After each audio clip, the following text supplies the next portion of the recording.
Okay. First of all, আমি একটা outline দিই. You know that this is our first class of this paid course.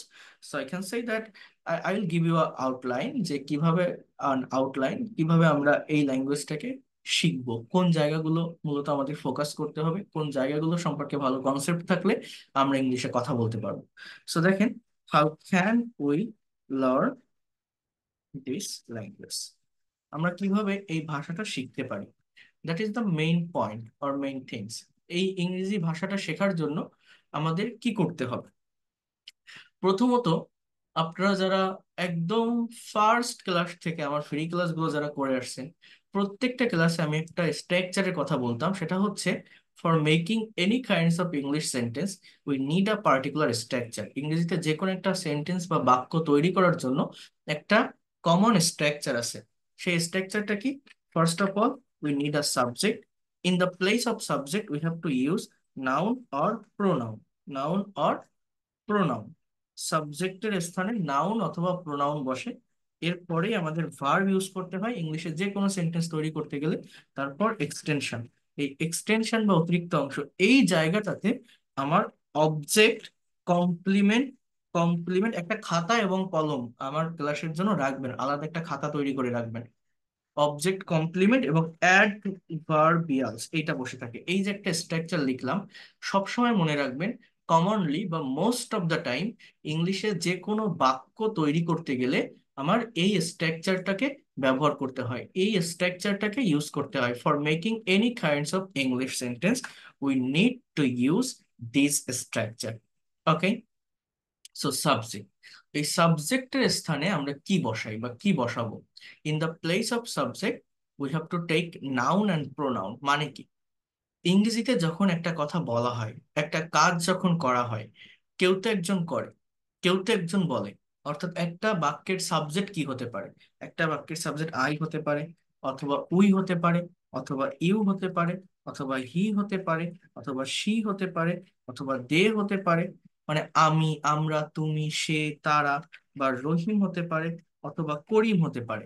এগুলো হচ্ছে একটা বাক্যের সাবজেক্ট হতে পারে।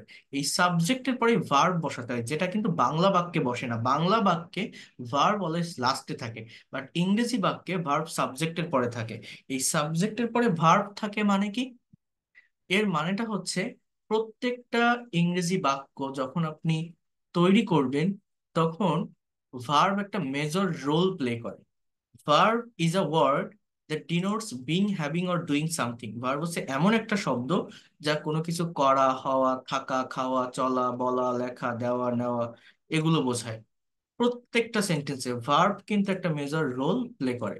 এখন এই যে ভার্বের যে জায়গাটা, verb is the heartbeat of sentence. I mean, without verb, you will not be able to make any English sentences. But এটার পজিশনটা কোথায়, অবস্থানটা কোথায়? বাংলা বাক্যে দুটো বিষয় মনে রাখেন। বাংলা বাক্যে ভার্ব লাস্টে বসে, সবার শেষে বসে। বাট ইংরেজি বাক্যে ভার্ব সাবজেক্টের পরে বসে। অর্থাৎ এই ইট মানে খাওয়া, উই আমরা, উই প্লে, প্লে মানে খেলা, আমরা খেলি। ইউ তুমি, ডু মানে করা। হি ড্রাইভ মানে চালানো, হি ড্রাইভ সে চালায়। শি ড্র মানে আঁকা, সে আঁকে। দে গো মানে যাওয়া, তারা যায়। রহিম স্পিক মানে বলা, রহিম স্পিক, রহিম বলে, রহিম স্পিক্স ইন ইংলিশ, রহিম ইংরেজিতে কথা বলে। এরকম ভাবে প্রতিটা ইংরেজি বাক্যে সাবজেক্টের পরে ভার্ব ইউজ করতে হয়। প্রত্যেকটা বাক্যে সাবজেক্ট প্লাস ভার্ব।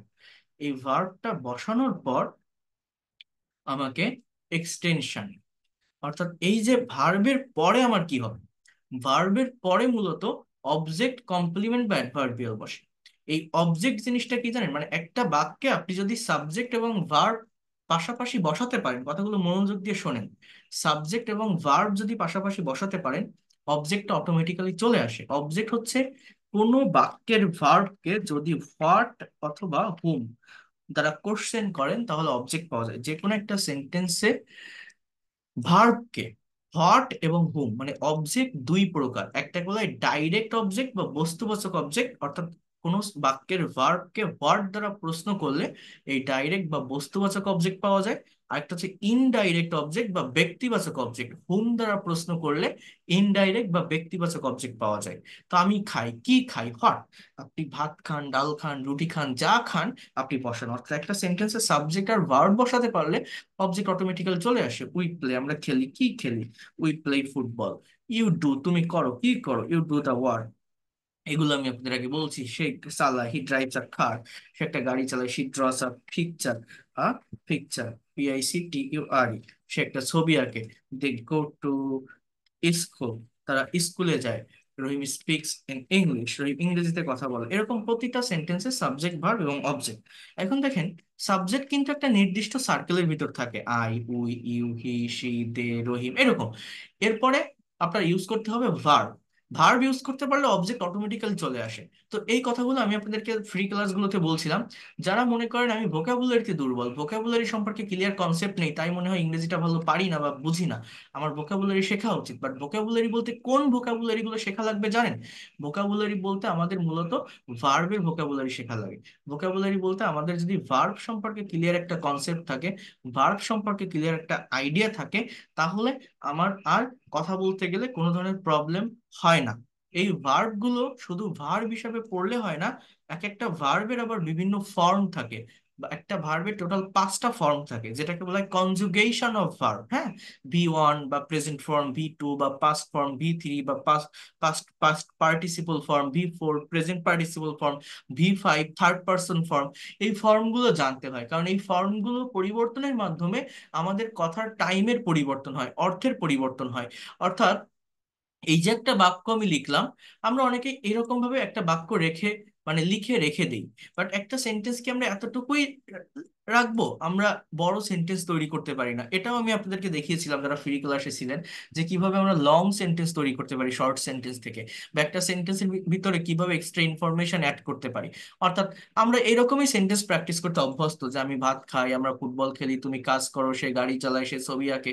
কিন্তু আমরা এই সেন্টেন্স গুলোকে আরো বড় করতে পারি, আরো লং করতে পারি, এই সেন্টেন্স গুলোর ভিতর আরো ইনফরমেশন আনতে পারি। সেটা কিভাবে জানেন? এই ভার্বের ভার্বকে কোশ্চেন করে, WH ওয়ার্ড দিয়ে। এখানে দেখেন, এই যে অবজেক্টটা বলছি না, এই যে রাইস, ফুটবল, ওয়ার্ক, কার, পিকচার, এগুলো হচ্ছে অবজেক্ট। অবজেক্টটা কিভাবে পেলাম? ভার্বকে হোয়াট দিয়ে প্রশ্ন করে। এখানে দেখেন আমি লিখছি কমপ্লিমেন্ট, এই জিনিসটা কি আমি পরে বলছি। বাট এই পাশের এটা দেখেন অ্যাডভার্বিয়ালস, এইটা হচ্ছে কোন বাক্যের ভার্বকে যদি হাউ, হোয়ার, হোয়েন, হয়, এই শব্দগুলো দ্বারা কোশ্চেন করা হয়, তাকে অ্যাডভার্ব বলে। হাউ দ্বারা প্রশ্ন করলে সেটাকে বলে অ্যাডভার্ব অফ প্লেস। ওয়ার দ্বারা প্রশ্ন করলে সেটাকে বলে অ্যাডভার্ব অফ, সরি, হাউ দ্বারা প্রশ্ন করলে অ্যাডভার্ব অফ ম্যানার। ওয়ার দ্বারা প্রশ্ন করলে অ্যাডভার্ব অফ প্লেস। হোয়েন দ্বারা প্রশ্ন করলে অ্যাডভার্ব অফ টাইম। ওয়াই দ্বারা প্রশ্ন করলে অ্যাডভার্ব অফ রিজন। এইগুলো দিয়ে যদি আপনি ভার্বকে কোশ্চেন করেন, তাহলে একটা সেন্টেন্সের ভিতর অনেক ইনফরমেশন যুক্ত হয়, একটা সেন্টেন্স অনেক বড় হয়। যেমন আমি ভাত খাই, কিভাবে খাই, how do I eat rice, I eat rice very slowly. এই ভেরি স্লোলি শব্দটা হচ্ছে অ্যাডভার্ব অফ ম্যানার।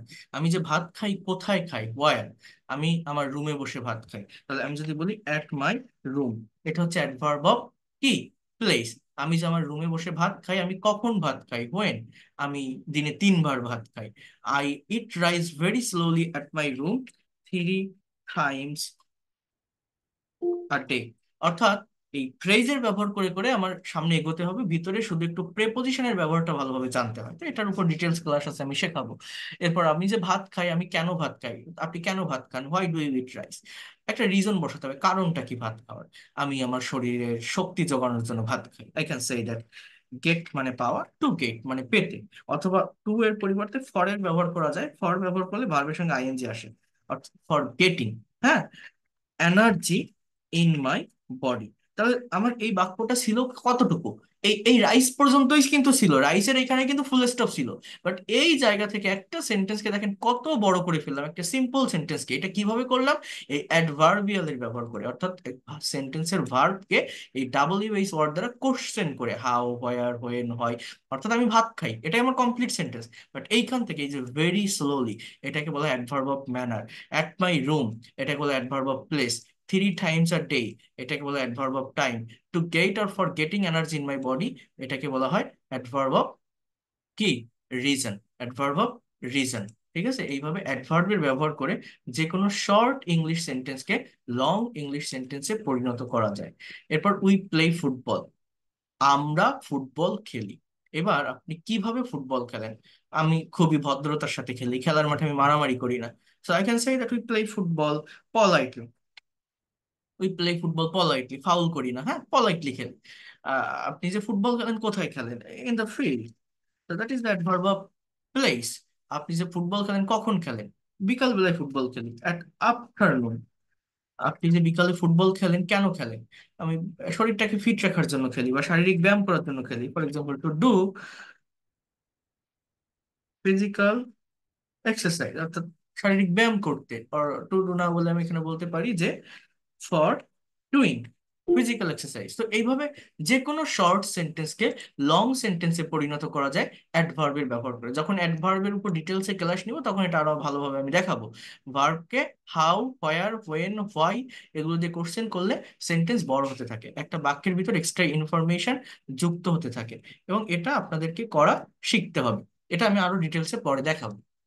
এটা গেল একটা সাইড। কি সাইড? একটা সেন্টেন্সে কিভাবে বড় করা যায়, কিভাবে লম্বা করা যায়, কিভাবে একটা বাক্যের ভিতরে এক্সট্রা ইনফরমেশন আসে, এই হচ্ছে আমার একটা সাইড। এইবার আরেকটা যে বিষয় নিয়ে আমি আলোচনা করব, বা আরেকটা যে বিষয় আপনাদেরকে আমি দেখাবো, সেটা হচ্ছে আমরা যে স্পোকেন ইংলিশ শিখতেছি। আপনি যে আমার কোর্সে ভর্তি হয়েছে ইংলিশে কথা বলার জন্য, যেটাকে আমরা বলছি স্পোকেন ইংলিশ, এই স্পোকেন ইংলিশ জিনিসটা কি? ইংলিশে যে কথা বলতে চাই, আমি স্পিকিং করতে চাই, এই স্পিকিং কেন করতে পারি না? আমার স্পিকিং করতে গেলে মেইনলি কোন জায়গাটাতে বাধার সৃষ্টি হয়, কোন জায়গাটাতে আমার মেইনলি প্রবলেমটা ক্রিয়েট হয়, আমি স্পিকিং কেন করতে পারি না, এই জিনিসটা নিয়ে আমি একটু কথা বলবো। এটা হচ্ছে মূলত ভার্বের ফাংশন, ভার্বের কাজ বাস। ভার্ব সম্পর্কে যদি কনসেপ্টটা ভালো থাকে তাহলে স্পিকিং করা যায়। মানেটা কি?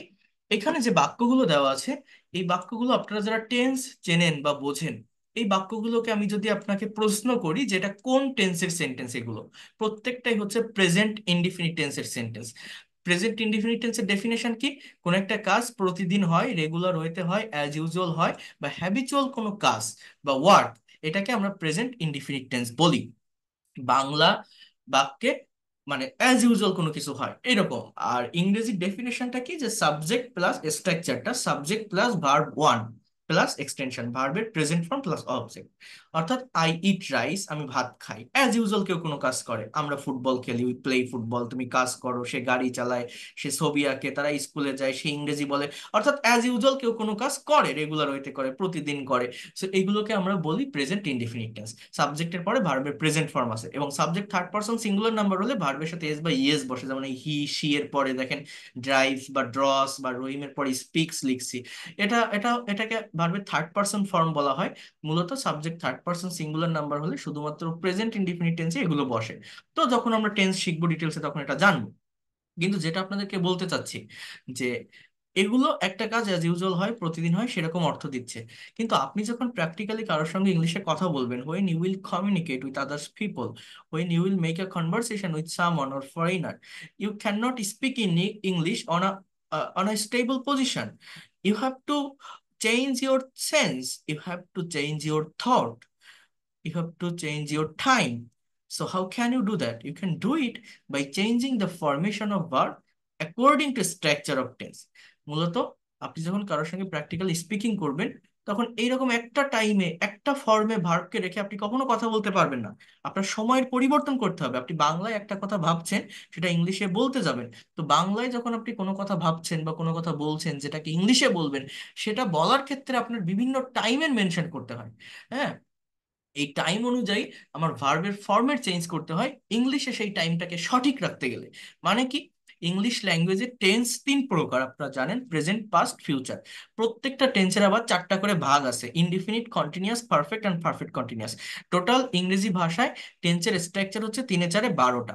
অর্থাৎ আপনি যদি 12টা টেন্সের স্ট্রাকচার জানেন, আপনি একটা পার্টিকুলার ভার্বকে 12টা ওয়েতে, 12 দিকে, 12 ভাবে নিতে পারবেন বা বলতে পারবেন। একটা কথাকে আমি কতগুলো ওয়েতে মডিফাই করতে পারি, কতগুলো টাইমে পরিবর্তন করতে পারি, এটা আমার দরকার। ইনস্ট্যান্টলি মুখের উপর কিভাবে এটা নিয়ে আসতে পারি, এটা আমার দরকার। তো টেন্স জানা থাকলে সর্বোচ্চ 12 ভাবে একটা কথাকে বলা যায়। 12 ভাবে বলা যায় মানে কি, টেন্সের স্ট্রাকচারটা মূলত ভার্বের ফর্মের চেঞ্জ। এক একটা টেন্সে এক এক ধরনের ভার্ব বসে মূলত সময়ের বা টাইমের পরিবর্তন হয়, যেটা আমার দরকার। কারণ কি, প্র্যাকটিক্যাল কনভারসেশনে আমার পরিবর্তন করেই কথা বলতে হয়। যেমন আমি এটা ফ্রি ক্লাস আপনাদের দেখিয়েছিলাম। মনে করেন এই যে ইট, এটা একটা ভার্ব। এই ইট শব্দটার বাংলা অর্থ হচ্ছে খাওয়া। এখন আমি যদি একটা কনভারসেশন করি, এ এবং বি, দুইজন ব্যক্তি, দুইজন ব্যক্তির ভিতরে একটা কথোপকথন বা কনভারসেশন হচ্ছে। এখন এ বি কে বলছে যে তুমি কি রাতে খেয়েছো, অর্থাৎ হ্যাভ ইউ, তুমি কি রাতে ভাত খেয়েছো, have you eaten rice at night. এই সেন্টেন্সটার বাংলা ইংলিশটা হচ্ছে এরকম, তুমি কি রাতে খেয়েছো। এখন বি বলছে যে আমি খাইনি, অর্থাৎ I have not eaten rice, I have not eaten rice. তুমি কি এখন খাইতেছো, এ বি আবার একে বলছে যে তুমি কি এখন খাইতেছো, আমি খাইনি। যে আর ইউ ইটিং নাও, এখন আর ইউ ইটিং নাও, তুমি কি এখন খাইতেছো। এখন এ আবার বলতেছে যে আমি সকালে খেয়েছিলাম, I ate rice in the morning. হ্যাঁ, আমি আমি সকালে ভাত খেয়েছিলাম, আমি এখন খাবো না। আই উইল নট বা আই ওন্ট ইট নাও, আমি এখন খাবো না। এখন এই যে দেখেন, দুইজন ব্যক্তির ভিতরে একটা কনভারসেশন বা কথোপকথন, এইখানে আমি প্রত্যেকটা সেন্টেন্সে কিন্তু একটা কমন ভার্ব ব্যবহার করছি, সেটা হচ্ছে ইট। ইট মানে কি, খাওয়া। কিন্তু এই খাওয়া কথাটাকে দেখেন, আমি কোথাও লিখছি ইটেন, কোথাও লিখছি ইটিং, কোথাও লিখছি এট, এটিই এট, আবার কোথাও লিখছি যে উইল নট ইট। এই জিনিসটা মূলত কি আমাকে বুঝতে হবে। অর্থাৎ প্র্যাকটিক্যালি আপনি যখনই দেখেন, আপনি কথা বলতে যাচ্ছেন কারোর সঙ্গে ইংলিশে, যখন আপনি স্পিকিং করতে যাচ্ছেন, তখন আপনার টেন্সের স্ট্রাকচার অনুযায়ী ভার্বের ফর্মকে চেঞ্জ করতে হয়। এই প্রত্যেকটা ভার্ব, এই যে ইট, প্লে, ডু, ড্রাইভ, প্রত্যেকটা ভার্বের 5টা করে ফর্ম আছে। ভার্বের ফর্ম আমি আজকে পাঠিয়ে দিব, এটা আপনাদের করতে হবে। তো ভার্বের ফর্মের পরিবর্তন এই যে হচ্ছে টেন্স মেনটেন করে, এই জিনিসটা আমরা বাংলায় ভাবি, বিভিন্ন টাইমে কথা বলি, ইংলিশে বলার চেষ্টা করি, বাংলায় ভাবি, কিন্তু ইনস্ট্যান্টলি এই ফর্মটাকে জাস্ট এই একটা জায়গায় ফোকাস করতে হবে। ইনস্ট্যান্টলি এই ভার্বটাকে আমরা ইংলিশে আমাদের মুখের উপর আনতে পারি না টাইম অনুসারে। এটা না পারার কারণেই আমি ইংরেজিতে কথা বলতে পারি না। কথা বলতে না পারার, স্পিকিং করতে না পারার একদম অথেন্টিক বা মেইন রিজন হচ্ছে এইটা। কি, আমি বাংলায় একটা কথা ভাবতেছি, সেটা বিভিন্ন টাইমে ভাবতে হতে পারে আমাকে সিচুয়েশন অনুযায়ী। সেই টাইমগুলো মেনটেন করে আমরা অনেকেই আছি টেন্স জানি, টেন্সের স্ট্রাকচার জানা সত্ত্বেও প্র্যাকটিক্যালি সেই ভার্বগুলোকে আমরা ইউজ করতে পারছি না। মনে করেন আমি যদি বলি যে সে একটা গাড়ি চালিয়েছিল, বলেন তো ইংলিশ কি। এখন মনে করেন আপনি টেন্স জানেন, আপনি এটা বুঝতে পারছেন যে বাংলা ক্রিয়াপদের শেষে ল বা লাম থাকলে তাকে পাস্ট টেন্স বলে। পাস্ট টেন্সের স্ট্রাকচার হচ্ছে সাবজেক্ট প্লাস ভার্বের পাস্ট ফর্ম প্লাস অবজেক্ট। তাহলে এরকম একটা বাংলা বাক্য যে সে একটা গাড়ি চালিয়েছিল, ইংলিশ কি হবে, এখন সে ইংরেজি হি। এখন গাড়ি ইংরেজি তো কার, চালানো ইংরেজি কি, ড্রাইভ। এখন এই ড্রাইভ ভার্বের টেন্স জানেন আপনি, যে সাবজেক্ট প্লাস ভি টু, ভার্বের past form plus object, past indefinite tense. এখন ড্রাইভ মানে চালানো, এই ড্রাইভের পাস্ট ফর্মটা কি, এইটা যদি আপনি না জানেন, অন্য কোনো ওয়েতে বা অন্য কোনো ভাবে আপনি কিন্তু এই কথাটাকে ট্রান্সলেট করতে পারবেন না যে সে একটা গাড়ি চালিয়েছিল। অর্থাৎ এই ভার্বের ফর্মের সঙ্গে আপনার আগে এটা জানতে হবে যে ড্রাইভের পাস্ট ফর্ম হচ্ছে ড্রোভ। আপনি যখনই বলবেন যে হি ড্রোভ এ কার, এর মানে হচ্ছে সে একটা গাড়ি চালিয়েছিল। কিন্তু আপনি টেন্সের স্ট্রাকচার জানেন বা তার ডেফিনেশন জানেন, বাংলা দেখেও বুঝতে পারছেন এটা এই টেন্স, কিন্তু আপনি যদি এই জায়গাটা না জানেন যে ড্রাইভের পাস্ট ফর্ম ড্রোভ, হয়তো এটা আপনি জানেন, হাজারো ভার্ব আছে যেগুলোর পাস্ট ফর্ম আপনি জানেন না। তো যদি এইটা আপনি না জানেন, তাহলে টেন্স জানলে বা ডেফিনেশন জানলে কোনো লাভ হবে না। অর্থাৎ আমাকে ভার্বের ফর্ম সম্পর্কে ক্লিয়ার একটা কনসেপ্ট রাখতে হবে। তাহলে আমি যেটা বললাম যে আমরা ইংলিশে যে স্পিকিং করতে যাই, স্পিকিং করতে পারি না, কথা বলতে পারি না, মেইনলি প্রবলেমটা কোন জায়গায় হয়। কথা বলতে গেলে বিভিন্ন টাইম মেনটেন করে কথা বলতে হয়, সেই টাইম মেনটেন করতে গেলে ইনস্ট্যান্টলি সেই কথাগুলোকে যে ফর্মটাতে নিতে হবে, আমরা টেন্স অনুযায়ী বা টেন্স দিয়ে শুধু সব কথা বলা যায় না, এর সঙ্গে মডাল, সেমি মডাল, প্যাসিভ শেখা লাগে। এই স্ট্রাকচার গুলো মেনটেন করে আমরা, মানে মেইন জায়গাটা হচ্ছে ভার্বটাকে সঠিকভাবে বসাতে পারি না, আমাদের কথার টোন, কথার যে টাইম, এই অনুযায়ী ভার্বটাকে ইউজ করতে পারি না বলেই স্পিকিং করতে পারি না। স্পিকিং ইংলিশ, স্পোকেন ইংলিশ, ইংলিশে কথা বলা শেখা মানে শুধুমাত্র এই ভার্বকে নিয়ে কাজ করা, ভার্বের উপর ফোকাস করা। আমি কি আপনাদেরকে বিষয়টা বোঝাতে পারলাম যে ইংরেজিতে কথা কেন বলতে পারি না, আমাদের মেইনলি প্রবলেমটা কোথায় আসে? বুঝতে পারছেন আমার কথাটা? হ্যাঁ, আমার প্রবলেমটা কোথায় হয়? আমি সেই কথাটা আপনাদেরকে যে মেইন প্রবলেমটা কি, আমাদের কথা কেন বলতে পারি না। তো এখন এই যেটা বললাম আপনাদের যে প্রত্যেকটা টেন্সের মানে টেন্সের টোটাল স্ট্রাকচার হচ্ছে 12টা। যেমন মনে করেন এই যে হি ড্রাইভস এ কার, এই 12টা স্ট্রাকচার মানে কি? স্ট্রাকচার মানে হচ্ছে ভার্বের ফর্মেট চেঞ্জ। এক একটা টেন্সে এক এক ধরনের ভার্ব বসে, ভার্ব বসে আমার টাইমের চেঞ্জ হয় বা অর্থের চেঞ্জ হয়। যেমন সাবজেক্ট সাবজেক্টের জায়গায় থাকে, ভার্ব বসালে অবজেক্ট অটোমেটিক্যালি চলে আসে। আমার পরিবর্তনটা কোথায় হবে? এই ভিতরে যে হি ড্রাইভস এ কার, এর বাংলা অর্থ সে একটা গাড়ি চালায়। এখন আমি যদি বলি সে একটা গাড়ি চালিয়েছিল, আমাকে লিখতে হবে হি ড্রোভ এ কার। যদি বলি সে একটা গাড়ি চালাবে, হি উইল ড্রাইভ এ কার। যদি বলি সে একটা গাড়ি চালাচ্ছে, হি ইজ ড্রাইভিং এ কার। যদি বলি সে একটা গাড়ি চালাইতেছিল, হি ওয়াজ ড্রাইভিং আ কার। সে একটা গাড়ি চালাতে থাকবে, হি উইল বি ড্রাইভিং এ কার। সে একটা গাড়ি চালাতে থাকবে, সে সকাল থেকে আমি যদি বলি সে একটা গাড়ি চালিয়েছে, he has driven a car. Driven a car. আমি যদি বলি সে একটা গাড়ি চালিয়েছিল, হি হ্যাড ড্রিভেন এ কার। এই হ্যাড ড্রিভেন এগুলো লাগে না, কারণ হি ড্রোভ এ কার মানে সে গাড়ি চালিয়েছিল, এই হ্যাড ড্রিভেন মানেও সে গাড়ি চালিয়েছিল। অর্থাৎ পাস্ট ইনডিফিনিট টেন্সে যে অর্থটা দেয়, পাস্ট পারফেক্টেও সেম অর্থ দেয়। 12টা টেন্স বলতে 12টাই প্রয়োজন হয় না, 3টা ইনডিফিনিট, 3টা কন্টিনিউয়াস, প্রেজেন্টের পারফেক্ট। অর্থাৎ 6টা বা 7টা জানলে যে কোনো কমিউনিকেশন, যে কোনো কনভারসেশন, মনের যে কোনো কথা সব বলা যায় টেন্স মেনটেন করে। হ্যাঁ, হি উইল হ্যাভ, নির্দিষ্ট সময়ের মধ্যে কেউ কোনো একটা কাজ করে থাকবে, এটাকে ফিউচার পারফেক্ট টেন্স বলে। He will have driven a car, D R I V N, সে একটা গাড়ি চালিয়ে থাকবে। এই কিন্তু আমার 9টা হয়ে গেছে, 9টা সেন্টেন্স হয়ে গেছে। আমার সাবজেক্ট হি অবজেক্ট এ কার। কথার পরিবর্তন, কালের পরিবর্তন, সময়ের পরিবর্তনের জন্য আমার শিখতে হবে কি? টেন্স। টেন্স মানে কি? টেন্সের স্ট্রাকচার মানে কি? ভার্বের ফর্মের চেঞ্জ। হ্যাঁ, এক একটা টেন্সের স্ট্রাকচার এক এক ভার্বের ফর্ম বসিয়ে, মানে অক্সিলারি ভার্ব এবং মেইন ভার্ব বোথ চেঞ্জ করতে হবে। চেঞ্জ করে টাইমের চেঞ্জ হয়, কালের চেঞ্জ হয়, সময়ের পরিবর্তন হয়। এবং এই পরিবর্তনটা আমাকে ইনস্ট্যান্টলি মুখের উপর আনতে হবে কনভারসেশন বা কমিউনিকেশন। এখন এই 9টা লেখা হয়ে গেছে, আর পারফেক্ট কন্টিনিউয়াস টেন্স 3টা লিখলে 12টা হয়ে যায়। তো যদি টেন্স জানি, এই একটা মানে ড্রাইভ মানে চালানো, এই চালানো কথাটাকে 12টা ওয়েতে 12 ভাবে আমরা নিতে পারবো বা বলতে পারবো। আমাদের দরকার এইটাই, যে একটা পার্টিকুলার ভার্বকে সর্বোচ্চ কতগুলো ওয়েতে, কতগুলো সেন্সে, কত ভাবে, কত টাইমে আমরা পরিবর্তন করতে পারি, এটা আমাদেরকে জানতে হবে বা শিখতে হবে। তো এখন এটা তো আপনারা দেখলেন, শুধুমাত্র টেন্স দিয়ে মনের সম্পূর্ণ ভাব আবার প্রকাশ করা যায় না। আমি যদি বলি আপনাকে সে একটা গাড়ি চালাইতো, কোন টেন্সে হবে বলেন তো? কোনো টেন্স দিয়ে কথাটা আপনি বলতে পারবেন না। পাস্ট টেন্স মনে হচ্ছে না? হি ড্রোভ এ কার মানে সে গাড়ি চালিয়েছিল, কিন্তু সে চালাতো, পাস্ট টেন্স না। সে তার গাড়ি চালানোর কথা, তাকে আজ একটা গাড়ি চালাতে হবে, তাকে চালাতে হয়েছিল, তার গাড়ি চালানো উচিত, সে অবশ্যই এই গাড়িটা চালাবে। এগুলো কোনো টেন্স দিয়ে আপনি বলতে পারবেন না। অর্থাৎ শুধুমাত্র টেন্সের স্ট্রাকচার দিয়ে মনের সম্পূর্ণ ভাব প্রকাশ করা যায় না। মনের হোল সেন্স বা থটটাকে ব্রডলি প্রকাশ করার জন্য আমার এই টেন্সের সঙ্গে শিখতে হয় মডাল এবং সেমি মডাল অক্সিলারি ভার্বের ব্যবহার, যারা আলাদা ক্যাটাগরির একটা সেন্স বা একটা অর্থ তৈরি করে। এরা মূলত পসিবিলিটি, প্রবাবিলিটি, অ্যাবিলিটি এগুলো মেনশন করে সেন্টেন্সে। can, could, may, might, shall, should, will, would, need to, dare to, have to, has to, had to, am to, is to, are to, was to, were to, am, is, are, was, were, supposed to, going to, এগুলোকে modal বা semi modal auxiliary verb বলে। আর এদের সম্পর্কে যদি আপনার clear একটা concept থাকে, তাহলে হোল সেন্সটাকে মনের আরো ব্রডেন্স করতে পারবেন, বাড়াতে পারবেন। অর্থাৎ এই যে ড্রাইভ মানে চালানো, এই চালানো কথাটাকে আরো 18 ভাবে আপনি বলতে পারবেন।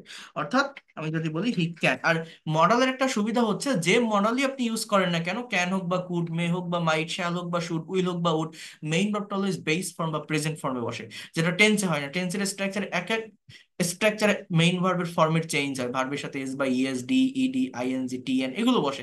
কিন্তু মডাল যেটাই হোক, মেইন ভার্ব বেস ফর্মে থাকে। যেমন হি ক্যান ড্রাইভ এ কার, সে গাড়ি চালাতে পারে। হি কুড ড্রাইভ এ কার, সে গাড়ি চালাতে পারতো। He should drive a car, তার গাড়ি চালানো উচিত। হি উড ড্রাইভ এ কার, সে গাড়ি চালাতো। হি মাস্ট ড্রাইভ এ কার, সে অবশ্যই গাড়ি চালাবে। হি মে ড্রাইভ এ কার, সে গাড়ি চালাতে পারে। হি মাইট ড্রাইভ এ কার, সে গাড়ি চালাতেও পারতো। হি মাইট ড্রাইভ এ কার, সে গাড়ি চালাতেও পারতো। He use to drive a car, তার সে গাড়ি চালাতে অভ্যস্ত ছিল। He is to drive a car, তাকে গাড়ি চালাতে হয়। He is suppose to, SUPPOSED, suppose to drive a car, তার গাড়ি চালানোর কথা। He has to drive a car, তাকে গাড়ি চালাতে হবে। হি ওয়াজ টু ড্রাইভ এ কার, তাকে গাড়ি চালাতে হতো। ওয়াজ টু মানে হতো। আবার আমি যদি বলি he had to drive a car, তাকে গাড়ি চালাতে হয়েছিল, অর্থাৎ সাবজেক্ট হি, অবজেক্ট এ কার। আমার পরিবর্তনটা কোথায়? ভিতরে ভার্বের ফর্মে। ভার্বটা কি? ড্রাইভ। ড্রাইভ মানে কি? চালানো। এই চালানো কথাটাকে, আমার স্পোকেন ইংলিশ বা ইংলিশ ল্যাঙ্গুয়েজ হচ্ছে এইটাই, এই চালানো কথাটাকে আমরা কতগুলো টাইমে, কত ভাবে, কতগুলো সেন্সে, কতগুলো ওয়েতে পরিবর্তন করতে পারি বা বলতে পারি। একটা ভার্বকে কত ভাবে আমরা চেঞ্জ করতে পারি, সময়ের পরিবর্তন করতে পারি, আহ এইটা আমাদের আগে বুঝতে হবে। অর্থাৎ 12টা টেন্সের স্ট্রাকচার প্লাস 18টার মতো মডাল সেমি মডাল, টোটাল 30টা স্ট্রাকচার হয়।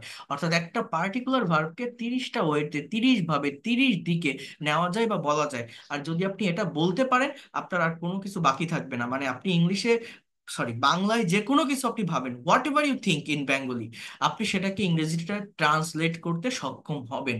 You will be able to translate it in English. যে কোনো কিছু বাংলায় মনে আসলেই ইংলিশে ট্রান্সলেট করতে পারবেন। তার জন্য কি কি শেখা লাগবে? 1 নাম্বার পয়েন্ট বলছি, ভার্বের ফর্ম জানতে হবে, ভার্বের ফর্ম। 2 নাম্বার হচ্ছে টেন্স। এখন কি বলছি যে শুধু টেন্স শিখে মনের সম্পূর্ণ ভাব প্রকাশ করা যায় না, এর জন্য modal and semi modal auxiliary ভার্বের ব্যবহার শিখতে হবে। এরপরে কি, এই মডাল, সেমি মডাল আর টেন্স, এই দিয়ে যে সেন্টেন্স হয়, এটার আবার একটা রিভার্স স্ট্রাকচার আছে যেটা হচ্ছে প্যাসিভ ভয়েস। এই প্যাসিভ আমি করাবো ডিটেলসে। এই প্যাসিভ, এটা আমি এখনো দেখাইনি আপনাদের। তো এই যে 4টা পয়েন্ট আমি এখানে লিখলাম না, এই 4টা বিষয় সম্পর্কে, এই 4টাই হচ্ছে ইংরেজি ভাষার মূলত ফাউন্ডেশন। বিশেষ করে স্পোকেনটাকে যদি আপনি ক্লিয়ার করতে চান, এই 4টা পয়েন্টের উপর যদি আপনি ফোকাস করতে পারেন, এই 4টা টপিক যদি আপনি ভালোভাবে শিখে নিতে পারেন, আমি শেখাবো নেক্সট ক্লাসগুলো থেকে, এগুলো সবই পাবেন ডিটেলসে, সবকিছু শিখতে পারবেন, আমি শেখাবো। তো এই 4টা বিষয় সম্পর্কে যদি ক্লিয়ার কনসেপ্ট আপনি পান বা শিখতে পারেন, আপনি ইংরেজিতে এক্সপার্ট এবং ফ্লুয়েন্ট হতে পারবেন। এর বাইরে ইংরেজি ভাষায় আর কিছু না। আর এই যে 4টা বিষয় যা কিছু আছে, এগুলো মূলত কি? এগুলো মূলত কাজ কাকে নিয়ে? ভার্বকে নিয়ে। এক একটা স্ট্রাকচারে ভার্বের এক এক ধরনের ফর্ম, আর ওই এক এক ধরনের ফর্ম বসার কারণে এক এক রকম হয়ে যাচ্ছে কথাগুলো, এক এক সময়ের পরিবর্তন হয়ে যাচ্ছে কথাগুলো, এবং এই পরিবর্তনটাই আমরা ইনস্ট্যান্টলি আমাদের ব্রেনে, আমাদের মুখে নিয়ে আসতে পারি না বলে ইংলিশে কথা বলতে পারি না। তাহলে এই জায়গাটা কি আপনারা বুঝতে পারছেন আমি কি বললাম? আমাদের মেইন আউটলাইনটা কি, মেইনলি কোন জায়গাটার উপর ইংরেজি ভাষাটা দাঁড়ানো, কি শিখতে হবে? হ্যাঁ, মেইন বিষয় হচ্ছে এটা। এটা হচ্ছে গুড। সো এটা হচ্ছে রুট থিংস। এই ছাড়া অন্য যা কিছু আছে, সেটা আপনি প্রেপোজিশনের ব্যবহার বলেন, আর্টিকেল বলেন, ডিটারমিনার বলেন, কন্ডিশনাল সেন্টেন্স বলেন, রিলেটিভ প্রোনাউন বলেন, এগুলো নাথিং, কিছুই না। এগুলো জাস্ট বাড়তি অংশ সেন্টেন্সের। হ্যাঁ, ওই যে বললাম, প্রথমে দেখালাম না কিভাবে লম্বা হয় সেন্টেন্স, ওই সব জায়গায় মানে আমার মেইনলি ফোকাস, আপনি যদি ভার্বকে সঠিক ফর্মে বসাতে না পারেন, হোল সেন্টেন্সটাই ভুল।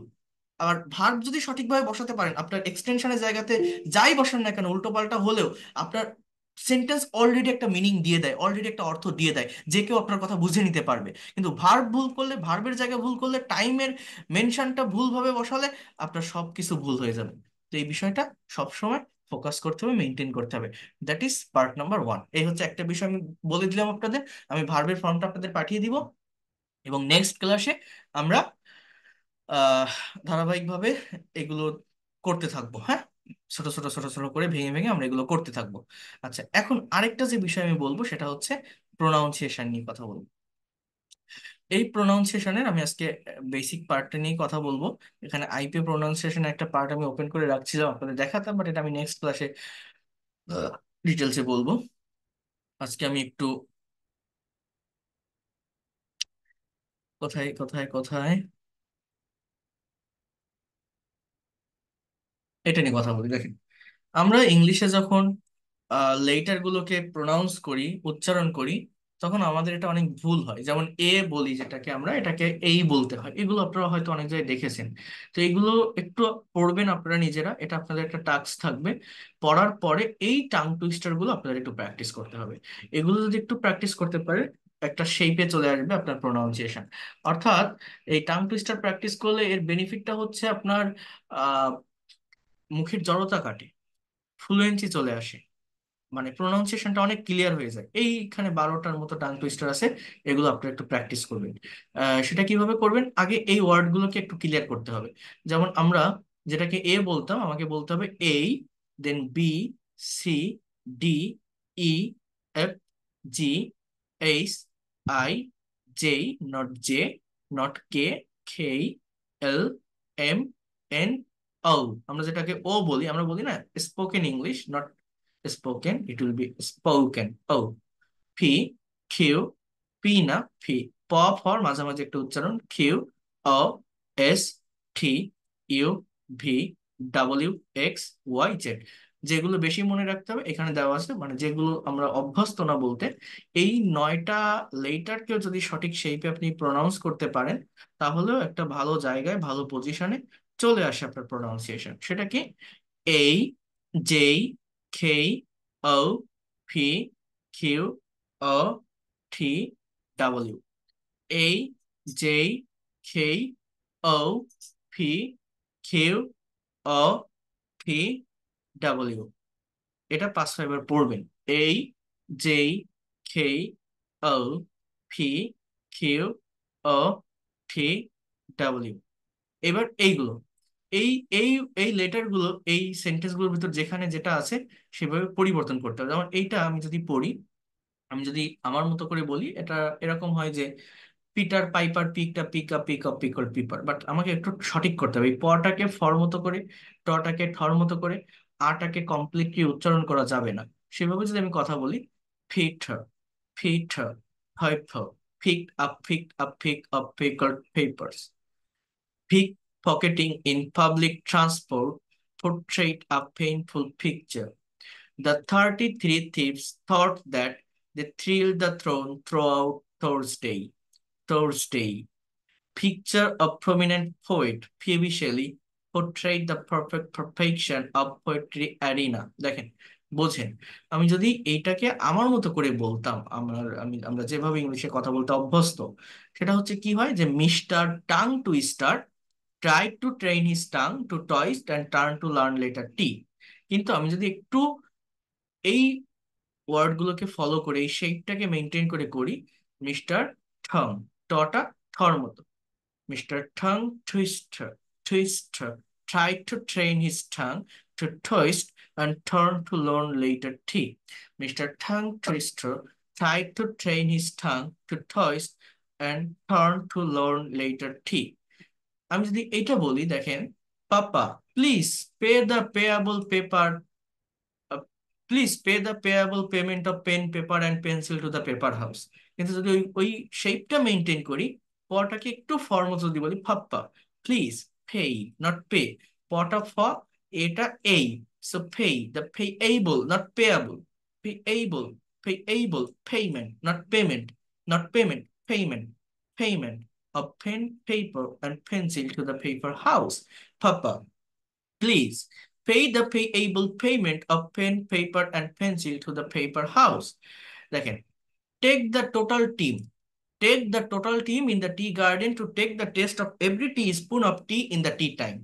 But আমি যদি আইপিএটা মেনটেন করি, টটা হবে ঠ, এটা হবে এই, সো ঠেক, টটা হবে ঠ, এই ওটা হয় ও, so total not total. So take the total team in the tea garden to take the taste of every teaspoon of tea in the tea time, not tea time, tea time. Canadian Coffee House KFC campaign for chocolate cake in Cambodia. Campaign catches the concentration of Cambodians. Power plant, not power plant produce more power connection না, পটা ফর্মত একটু, power not power, রটাও fully উচ্চারণ করা যাবে না, power, power plant produce more power connection publicly. Public private entrepreneurship is profitable, not profitable.